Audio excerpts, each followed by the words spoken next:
Hello students, now we are going to start a new phylum, that is mollusk. So in this part we are going to see some of the basic features of the mollusk. Mollusk के कुछ features देखेंगे and we will try to cover some of the examples of the mollusk. So starting with the general features, these are the soft bodied animal. इनकी body जो रहती है वो soft रहती है, that is why these are regarded as a soft bodied animal. They are triploblastic, that means they are having 3 layers. Ectoderm, endoderm and mesoderm. They are true coelomate, but this true coelomate मैंने क्या बताया था? ऐसी fluid that is called coelom, and then it is surrounded by peritoneal membrane, then it is called as true coelomate. तो ऐसी fluid इसमें पाई जाती है. Plus, but ये जो true coelomate है, this is confined to gonads and heart region, kidney region तक के लिए लिमिटेड है. अदर रीजन्स में इसको हीमोसील कहा जाता है, हीमोसील कहा जाता है. Okay, the body is divided again into 3 parts, that is head, thorax. अब तुम लोग लग रहा होगा एब्डोमेन, लेकिन एब्डोमेन नहीं है यहाँ पे होगा विसरल मास, या इसी को विसरल मास बोलते हैं या फिर विसरल हम्प भी बोलते हैं, visceral hump. So this visceral mass is actually producing a hard material which is called as shell या mantle. ठीक है, यही hard material secrete करता है which is called as shell और mantle. If we talk about the digestive system, तो इसमें digestive system के लिए digestive gland पाया जाता है जिसको कि हम बोलते हैं hepatopancreas. This hepatopancreas secretes various different enzymes for digestion. Digestive juice को सिक्रेट करता है जो डाइजेशन में हेल्प करता है. Plus they are having a grasping organ, ये ग्रास्प करने के लिए भी ऑर्गन पाया जाता है which is called as radula. Okay, तो ये हमें कुछ डिफरेंट फीचर पता चला. इसमें रैड्यूला पाया जाता है. Circulatory system is open type of circulatory system, open होता है. एक्सक्रीशन के लिए अगर बोले एक्सक्रीशन इसमें किस टाइप का होता है, एक होता है अमोनोटैलिक. अगर जो ऑर्गेनिज्म है वो एक्वाटिक है तो अमोनोटैलिक एक्सक्रीशन होगा, यानी अमोनिया को एक्सक्रीट आउट करेगा, और else it will secrete urea. Ureotelic excretion है, यूरिया को सिक्रीट करेगा. Okay, now coming on to the respiratory system. अच्छा, one more thing in the excretion, kidney की तरह फंक्शन करेगा यहाँ पे organ.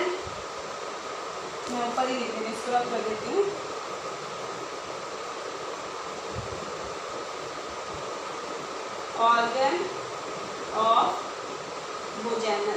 organ of Vojanus actually functions just like kidney की तरह ही फंक्शन करेगा.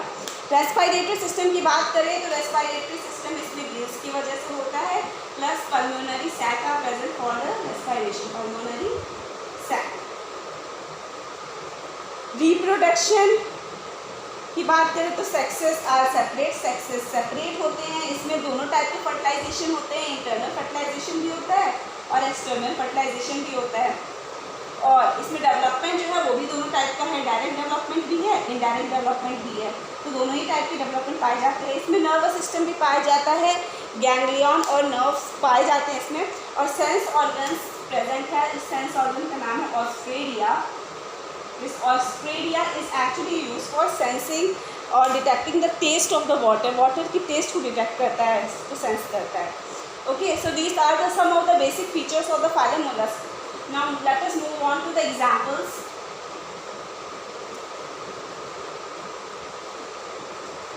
The first example is Neopilina.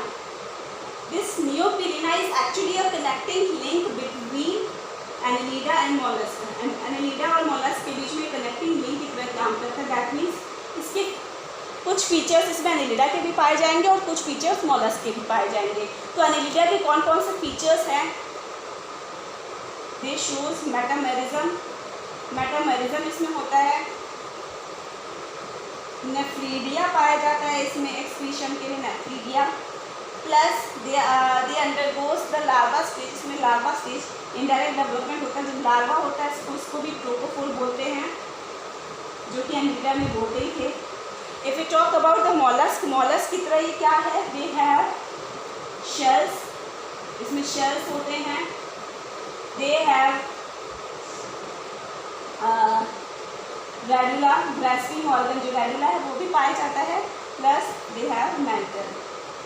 अच्छा, ये शेल्स वाली बात मैं ये बताना भूल गई थी कि इसमें जो शेल्स पाया जाता है it can be internal, external और एब्सेंट, यानी शेल्स जो है या तो इंटरनली प्रेजेंट होंगे या तो एक्सटर्नली प्रेजेंट होंगे या तो किसी किसी में एब्सेंट भी हो सकते हैं। तो इंटरनल के केस में एक है सीपिया, एक एग्जाम्पल देख ले रहे हैं सीपिया, एक्सटर्नल के केस में पिला, और एब्सेंट जो है उसका तो एग्जाम्पल मोस्ट इम्पॉर्टेंट और इजी है, फॉर एग्जाम्पल ऑक्टोपस, ऑक्टोपस में एब्सेंट होता है। So this was the feature of the neopilina, just note it down, then we will move on to the next example. Shall I write this? So मिटा देंगे ना। The next example is pila. This pila is also called as apple snail.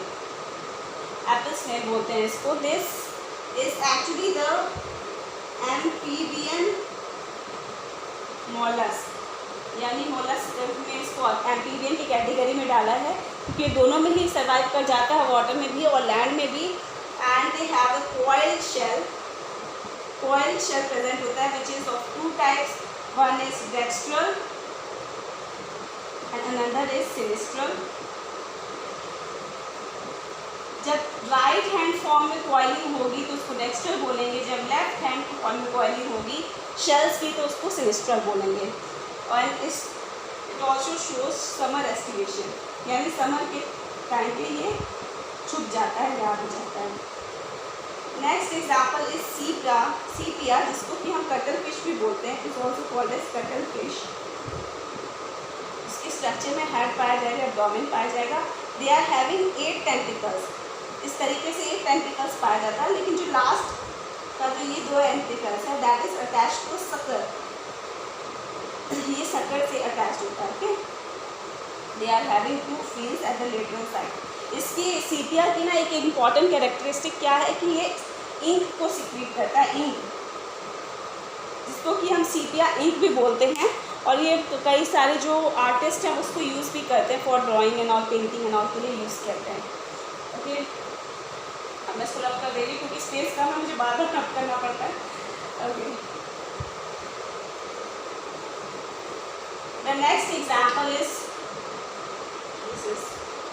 Octopus. Octopus में तुम लोगों को पता है इसमें शेल नहीं पाए जाते हैं, इसमें 8 आर्म्स होते हैं। दिस आर्म्स हैज सकर्स, जिसमें आर्म्स है वो सकर्स की तरह बिहेव करता है। और ये ऑक्टोपस खुद को बचाने के लिए ना एक इंक सिक्रीट करता है, पंजेंट, जिसकी स्टंग होती है ब्लू कलर का इंक सिक्रीट करता है, जो कि इसको अपने डिफेंस के लिए हेल्प करता है। Next is ओएस्ट्रस।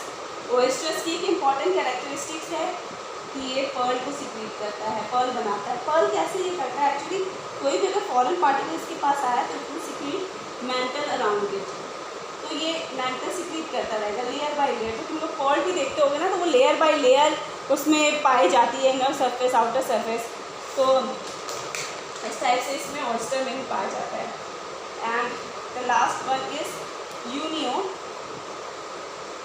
यूनियो किसलिए फेमस है, इसके पास एक स्पेशल एक्सक्रीटरी स्ट्रक्चर है जिसको कि हम बोलते हैं keepers gland, and they have pericardial gland, इसमें पेरिकार्डियल ग्लैंड भी पाया जाता है। Okay, so this was all about the examples of the mollusc. हमने करीब 8 एग्जाम्पल्स देख लिए, बहुत डिटेल में नहीं जानना है इन सब एग्जाम्पल्स के, बेसिक थोड़ी बहुत चीज़ें इसकी पता होनी चाहिए हम लोग को, और इसकी बेसिक फीचर्स पता होने चाहिए। सो नेक्स्ट वीडियो में हम नेक्स्ट फाइलम देखेंगे। If you have any doubt in this video please do message me. Okay, thank you, bye bye.